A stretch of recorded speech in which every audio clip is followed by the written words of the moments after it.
Une messe d'action de grâce a été dite ce jeudi 15 avril 2021 à la cathédrale Notre-Dame du Congo en hommage au Monseigneur Gérard Mulumba. 17 députés provinciaux ont voté pour la déchéance du gouvernement provincial de la Tchopo. C'est tout pour les sommaires.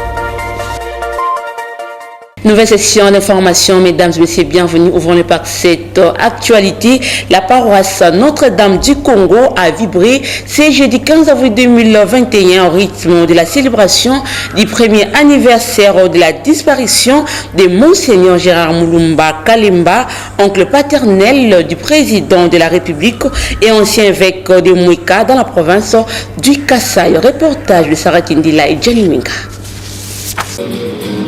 Une messe d'action des grâces a été dite à la cathédrale Notre-Dame du Congo à l'occasion du premier anniversaire de Monseigneur Gérard Mulumba Kalemba, oncle paternel du président de la République Félix-Antoine Tshisekedi et ancien évêque de Mouika dans la province du Kasaï. La cérémonie a connu la présence du président de la République, de membres de sa famille, amis et connaissances, ainsi que celle de personnalités du monde politique dont le président de l'Assemblée nationale Christophe Mbosonko Diampoanga et le premier ministre Jean-Michel Samalou Kondé. Dans son homélie tirée du livre de 1 Thessaloniciens 4, le verset 3 à 18, le prédicateur a exhorté les peuples de Dieu à croire que Jésus est mort et qu'il s'est relevé de la mort.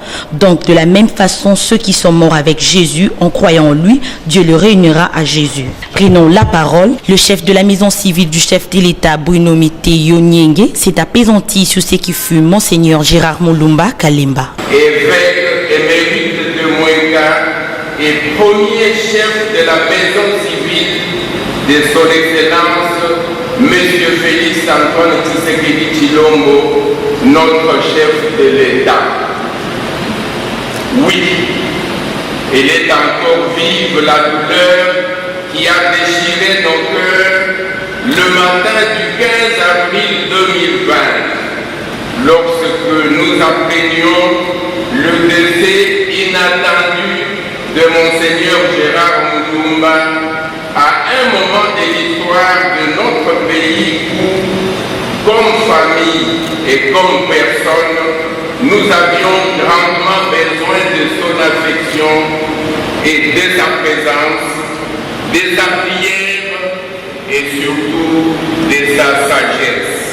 Cependant, plusieurs témoignages ont été enregistrés en hommage à l'illustre disparu. Pour rappel, Monseigneur Gérard Mulumba était décédé le 15 avril 2020 de suite de la Covid-19.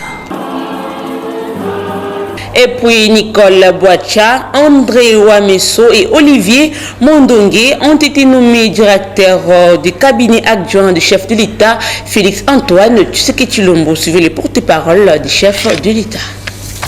Ordonnance numéro 21-013 du 14 avril 2021 portant nomination de directeur de cabinet adjoint au sein du cabinet du chef de l'État.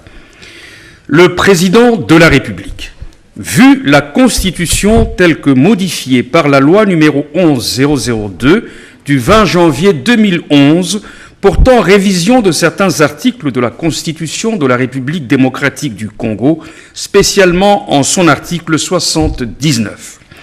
Vu l'ordonnance numéro 19-002 du 25 janvier 2019 portant nomination d'un directeur de cabinet adjoint du président de la République chargé des questions juridiques, politiques, diplomatiques et administratives, vu l'ordonnance numéro 19-009 du 6 mars 2019 portant nomination des directeurs de cabinet adjoints du président de la République, vu l'ordonnance numéro 21-010 du 5 mars 2021 portant organisation et fonctionnement du cabinet du président de la République, spécialement en ses articles 3, 30 et 43, vu la nécessité et l'urgence, ordonne.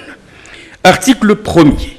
Sont nommés directeurs de cabinet adjoint du président de la République. 1.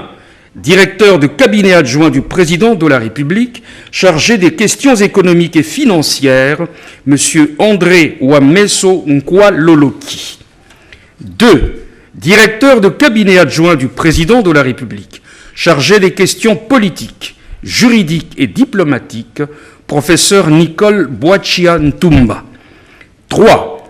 Directeur de cabinet adjoint du président de la République en charge du progrès social, M. Olivier Mondongue Bogado. Article 2. Sont abrogées toutes les dispositions antérieures contraires à la présente ordonnance. Article 3. Le directeur de cabinet du président de la République est chargé de l'exécution de la présente ordonnance qui entre en vigueur à la date de sa signature, faite à Kinshasa le 14 avril 2021, Félix Antoine Tshisekedi Tshilombo, pour copie certifiée conforme à l'original, Kinshasa le 14 avril 2021, le cabinet du président de la République, Guilain Nyembo Mbouizia, directeur de cabinet. À l'Assemblée nationale, les collectifs des révolutionnaires a été reçu ce jeudi 15 avril 2021 par le président de l'Assemblée nationale, Christophe Mbosso-Koudia. Ils ont échangé sur le non-représentativité de certaines provinces dont le gouvernement des lignes sacrées suivi. Oui, je vais rectifier, on ne s'est pas entretenu avec le premier vice-président, mais avec le président de l'Assemblée nationale. Comme hier, nous avons dit que le collectif des révolutionnaires de l'Union sacrée était en réunion hier, du 14 au 15, et ils avaient mis en place une commission qui devait rédiger un document pour notre chef, pour le chef de l'État qui est notre autorité morale. C'est ce qui est fait. Aujourd'hui, nous avons terminé le document et nous avons transmis au chef de l'État via notre bureau. Vous savez, c'est un problème interne à l'Union sacrée. Nous ne pouvons pas révéler le contenu de notre document maintenant en public. La première du document est réservée au chef de l'État qui est l'autorité morale de l'Union sacrée. Nous croyons bien que lui qui est le chef, il va prendre connaissance de ces documents et il va répondre. Nous tous, nous attendons que le chef réponde à ce qui est contenu dans ces documents. Je ne sais pas les révéler aujourd'hui à la presse. Dans une déclaration rendue publique ce jeudi 15 avril 2021 à Kinshasa, la jeunesse de la province du Kwango félicite le président de la République en ce qui concerne la nouvelle équipe gouvernementale de Samalou Kondé. Elle regrette en même temps la non-participation de la province au sein de cette équipe et exige à cette occasion la réparation. Suivez leur déclaration au micro de Kopé Koutoumissa. Nous, jeunes ressortissants de la province du Kwango, réunis en ce jour, en session extraordinaire pour évaluer la situation politique actuelle de notre pays. Après débat et délibération, déclarons ce qui suit. Nous adressons nos sincères félicitations au chef de l'État, son Excellence Félix Antoine Tshisekedi Tshilombo, pour le travail abattu concernant la mise en place du gouvernement de la République Sama Lokondo. Néanmoins, nous exprimons notre regret et frustration d'avoir constaté l'absence de la province du Kwango au sein de ce nouveau gouvernement, alors que le Kwango a ses dignes fils qui pourraient les représenter valablement, comme cela a été prouvé par ceux qui les représentaient dans le gouvernement Ilunga-Ilunkamba. Sans pour autant remettre en cause le travail déjà abattu, nous demandons la sagesse et l'esprit d'ouverture de son Excellence, Monsieur le Président de la République, chef de l'État, pour que cette injustice subie par le Kwango soit réparée dans un bref délai afin d'éviter de donner les armes aux ennemis de la République. Le Kwango attend du chef de l'État la réparation, rien que la réparation. Et vive la province du Kwango, que vive la RDC. De leur côté, la dynamique du Kwango, renouveau des ressortissants de la province du Kwango, s'est dit oublié totalement dans la formation du gouvernement Samalou Kondé. La dynamique appelle le chef de l'État à s'amender pour la prochaine fois. Suivez leur déclaration, lue par Michel Baboté, l'un des ressortissants de la province du Kwango, au micro de Kopé Koutoumissa.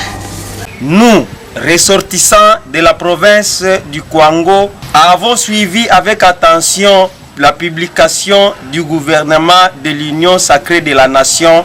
Constatons avec amertume ce qui suit. 1. Le non-respect de la répartition géopolitique de postes au sein de l'équipe gouvernementale. Aucun Kwangolais ne figure sur la liste de ministres de ce gouvernement alors que la population congolaise est majoritairement représentée dans la ville de Kinshasa et pourtant possédant l'expérience nécessaire pour la gestion de la République. 2.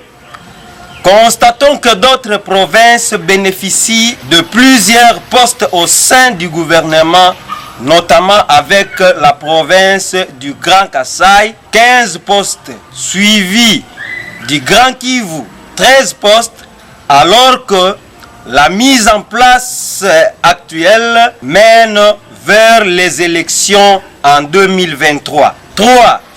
Faisons remarquer qu'à l'opinion nationale et internationale que le Congo a toujours été une province pacifique qui n'a jamais été une source de déstabilisation du pays malgré ses 800 000 km de frontières avec l'Angola, sa population pacifique ayant adhéré massivement à l'union sacrée de la nation, le poste de président de l'Assemblée nationale, à lui tout seul, ne justifie pas le manque d'autres postes au sein du gouvernement Sama, alors que le chef de l'État en a 15, lui et le Premier ministre, le président du Sénat en a 13. Si nos revendications ne sont pas prises en compte, la dynamique du Congo Renouveau entreprendra les actions de grandes envergures dans un délai record. Autre chose dans ce journal, le Premier ministre sortant Sylvestre Ilunkamba a présidé la réunion hebdomadaire du comité de conjoncture économique, suivi le compte rendu par la VPM du plan Élysée Monimwe. Le contexte national est marqué par le lancement le 9 avril par le chef de l'État des travaux de réhabilitation des sites devant accueillir le 9e jeu de la francophonie. Ces travaux concernent notamment le stade de Tata Raphaël, le stade de Martyrs et l'échangeur de Limité. Le refoulement le 6 avril d'un lot de 5040 sacs de ciment gris en provenance de la République d'Angola par l'Office congolais de contrôle. Ces sacs de ciment interceptés au poste frontalier de Yema dans le Congo central présentaient un défaut d'étiquetage et reprenaient frauduleusement l'inscription de la marque Dangote 3X.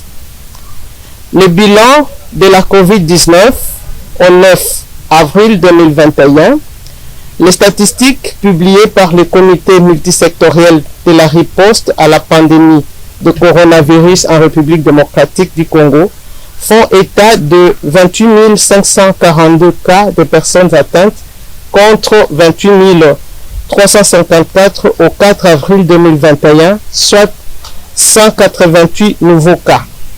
Pour ce qui est de décès, le comité multisectoriel en dénombre 745 contre 739 une semaine plus tôt, soit 6 nouveaux cas entre les deux périodes.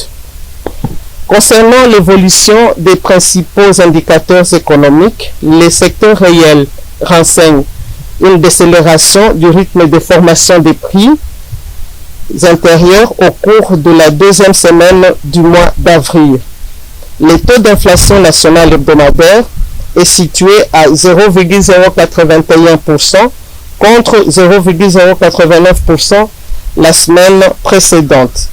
Le taux de la semaine, l'inflation de la semaine est consécutive notamment à la hausse des prix des céréales, des poissons, des viandes, des fruits, des épices, des articles de ménage, des produits pharmaceutiques, des combustibles, bref, les produits de première nécessité.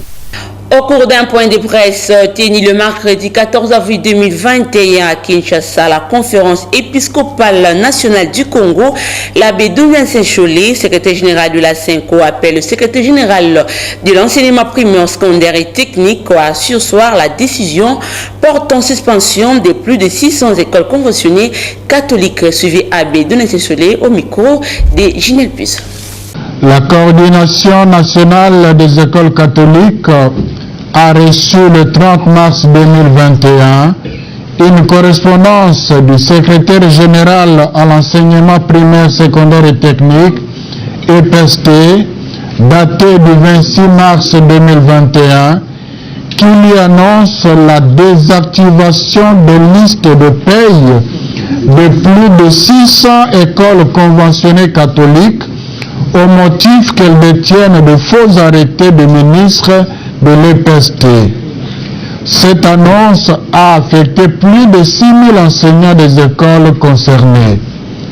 La CENCO apprécie l'idée de rétablir l'ordre dans le secteur éducatif en mettant fin à la circulation de faux documents et la création anarchique des écoles, et elle est disponible d'offrir son expertise à cette fin. En ce qui concerne les écoles catholiques répertoriées comme fonctionnant avec de faux arrêtés, nous relevons le fait que plusieurs sont de très anciennes écoles créées depuis la Deuxième République, voire même depuis l'époque coloniale.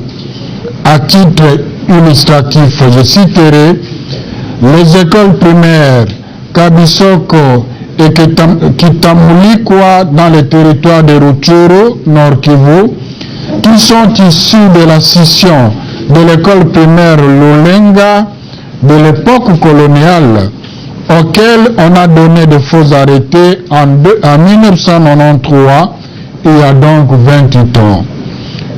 L'école primaire Munandi dans le territoire de Kanintin Olmami, créée en 1942, à laquelle on a donné un arrêté en 2002 suite au changement de structure. Revenons à cette information, le couvre-feu repoussé de 22h à 4h du matin à Kinshasa, mais levé dans les provinces où la circulation du virus est faible. La vaccination contre le coronavirus commence dès le 19 avril 2021. Suivi. À l'instar de la publication du gouvernement Samalou Kondé, l'allègement ou mieux la levée du couvre-feu en RDC était très attendu dans l'opinion publique. Ce mardi, à la Cité de l'Union africaine, lors de la réunion de l'équipe de la Task Force Covid-19 présidée par le président de la République Félix-Antoine Tshisekedi Tshilombo, la question a été examinée minutieusement. Il a été décidé lors de cette importante rencontre de lever le couvre-feu dans les provinces où la circulation du virus est très faible et pour les autres, parmi lesquelles la ville-province de Kinshasa, le couvre-feu est allégé. Il a été constaté, fort heureusement, que cette courbe est à la baisse, ce qui a amené la task force à la première décision de lever le couvre-feu dans les provinces où il y a une très faible circulation de virus, où des cas de virus sont restés à zéro pendant plusieurs mois. Par contre, dans des provinces de Kinshasa, du Congo central, du sud et du nord et du sud Kivu, de l'Ituri, de la province de Lualaba et du Haut-Katanga, là, encore une fois, la circulation du virus est encore à un niveau significatif.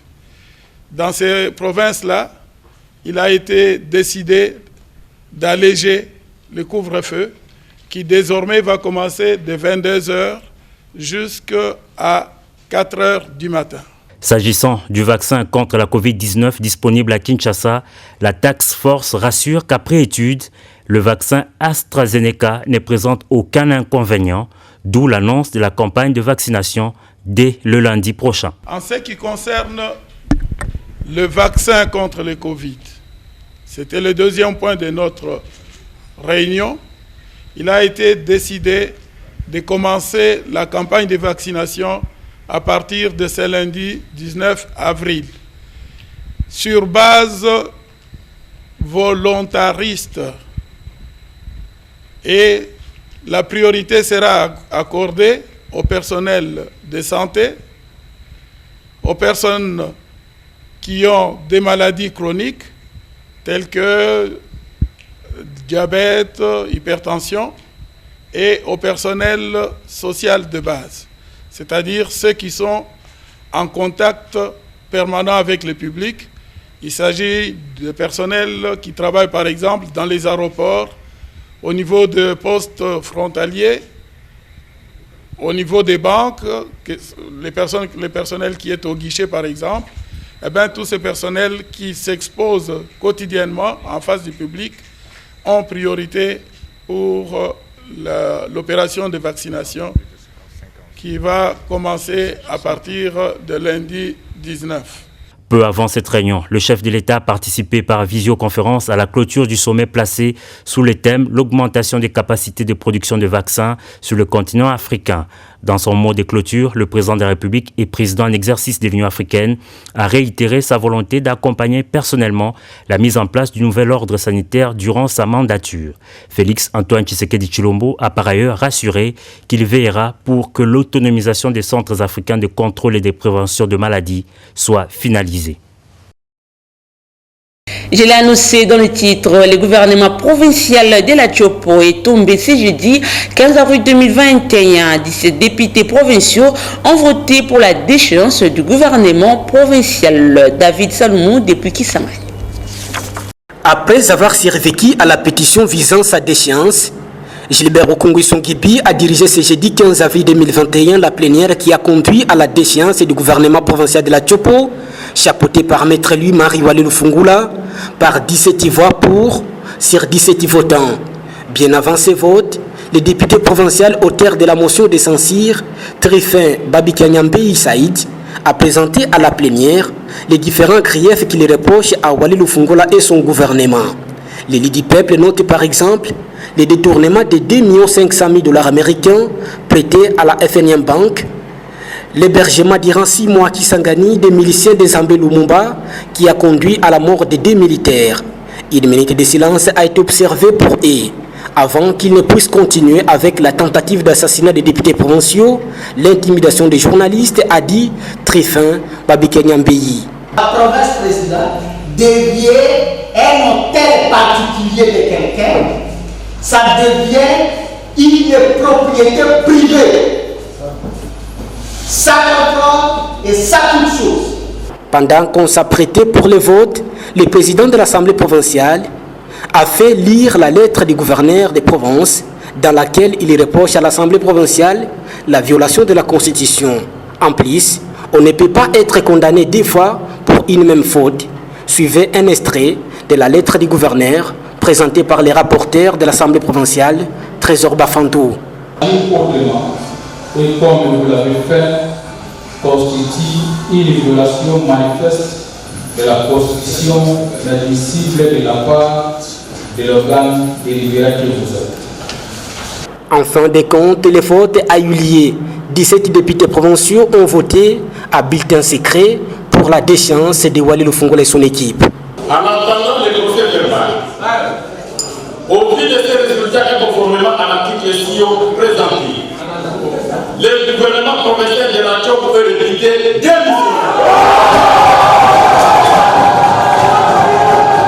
L'autorité d'Ichi dispose de 24 heures pour déposer sa démission auprès du président de la République. En Ituri, tombé par une motion de censure, le gouverneur Jean Bamanissa s'est adressé à la population de la province de l'Ituri. Suivez-les. En ce qui concerne les rapports entre l'Assemblée provinciale et le gouvernement provincial, je tiens à informer l'opinion que ces rapports restent institutionnels et conformes à la Constitution et aux lois de la République, basés sur le principe de la séparation du pouvoir, c'est-à-dire que chaque institution exerce ses missions constitutionnelles et légales sans immixtion dans les missions de l'autre. À ce titre, il y a lieu de rappeler que le gouvernement provincial continue à gérer toutes les dépenses contraignantes liées à la sécurité, au paiement des rémunérations, au fonctionnement du gouvernement provincial, aux engagements vis-à-vis des tiers, donc les prestataires et les fournisseurs, notamment l'asphaltage de la voirie urbaine de Bunia, les travaux de réhabilitation des routes tant d'intérêt national que provincial dans les territoires de Haru, de Mahagi, de Mambasa, de Djougou et d'Irumu. Au plan économique, concernant le secteur privé, j'invite les opérateurs économiques, les assujettis et la population à vaquer normalement à leurs occupations et à s'acquitter de leurs obligations vis-à-vis de l'État et de la province. Au plan social, j'invite toute la population qui a légitimement droit à la redevabilité de toutes les actions du gouvernement provincial à s'apaiser. J'exhorte la population à l'unité, à la cohésion sociale, à la cohabitation pacifique pour construire ensemble la paix et endiguer l'insécurité par la dénonciation, la désolidarisation des groupes armés et à ne pas céder à toute forme de manipulation et d'intoxication de nature à s'aimer la division, des troubles à l'ordre public, le non-respect des autorités et institutions. Tous les services sociaux de base doivent fonctionner normalement, les écoles, les marchés, les hôpitaux et autres. Au niveau des partenaires humanitaires de stabilisation et de développement, je les invite de poursuivre sans relâche leurs interventions au bénéfice de nos populations et à compter sur le gouvernement provincial qui est toujours en fonction. Au plan sécuritaire, le comité provincial de sécurité, après la revue de l'état de la province, tient à rassurer la population que le vote de la motion n'a aucune incidence sur les dispositions conséquentes pour la sécurité des personnes et de leurs biens à travers toute la province. Il est rappelé aux groupes armés de respecter les engagements pris, de cesser les exactions contre les paisibles populations et au FRDC de combattre les groupes réfractaires qui écument la population étourienne. Enfin, pour terminer, s'agissant de la motion de censure elle-même, le gouvernement provincial reste serein et mettra à la disposition du public, pour information, le moment venu, les éléments de réponse aux préoccupations évoquées dans la dite motion. Bouclons ce journal par cette actualité réagissant concernant la nouvelle équipe gouvernementale dirigée par Sama Lukonde, les Kachir et Dingwe, attendent de cette dernière les actions concrètes qui vont au-delà de celles vécues à l'équipe de Ilunga Ilunkamba, suivi Edingwe, dans ses propos recueillis par Junior Twindele et Delphine Tundula. Pour la ministre Batieli Bisso, na kogona ko féliciter bango te parce que na mona nuelo ko mokama longa basali ezati na ko féliciter moko na musala o ya ko sala. Oui, papa président la question et le ko yo sali olongri ba tunu semte amabe mais bango pe ba contaminer na maladi wana ya batali bosote pour comme ga soko na détourner mbongo batini ga ikende prison. Bongo va détourner et dit pendant 49 ans. Pourquoi qu'il y a une la fédération nangai? Parce que attaque lipaté, attaque cadeau, va passer nangai exacté. Papa n'a la makasi. OK. La maïna misu. Papa président fâché. Alors la combat nangai, croyant qu'il n'a gagné ka. Na gagné ata un peinté. Mutasumé nangai voiture, on a tambour na yango. Et il dit mutali bosso. Kimbembe Muzungu tangara ki gouverneur. Oui. Nangona Kimbembe Muzungu, na ministre sport Denis Kambai, asomna nga voiture. Tangue Koufi, nangona gouverneur de la ville.